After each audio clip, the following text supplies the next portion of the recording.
What if the blood in your veins carried the echo of a god's roar? The wind was still. Not the calm kind, but the kind that feels like the world is holding its breath. The kind that makes your skin crawl, as if unseen eyes are watching.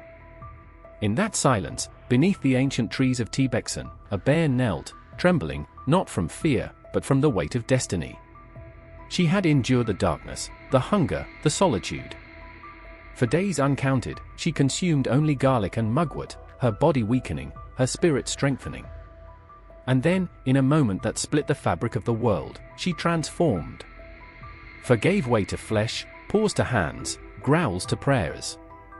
Agneo, the bear woman, was born. But transformation was not the end, it was the beginning.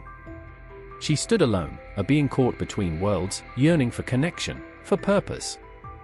Her prayers rose like smoke to the heavens, and the gods listened. Huaneng, son of the celestial Huanin, descended, drawn not by duty, but by compassion. Their union was not just of bodies, but of realms. From their love, Dangun Wangyam emerged, a child of earth and sky, of beast and deity. A bridge between the mortal and the divine. Dangun's birth was not marked by celebration, but by a storm that shook the mountains. The heavens wept, the earth trembled, and the rivers surged, as if the world itself recognized the significance of his arrival. He did not cry, he roared, a sound that echoed through the valleys, awakening ancient spirits. As he grew, so did his understanding of the world's pain and potential. He saw the suffering of his people, their struggles against nature and each other. And he vowed to change it. With wisdom inherited from the heavens and compassion learned from the earth, Dangun founded Gojoseon, the first Korean kingdom. He taught his people to cultivate the land, to heal the sick, to live in harmony. But peace is a fragile thing, easily shattered by ambition and fear. Enemies rose, not just from outside, but from within. Whispers of betrayal, of power struggles, of forgotten values. Dangun watched as his dream began to crumble, not from force, but from neglect.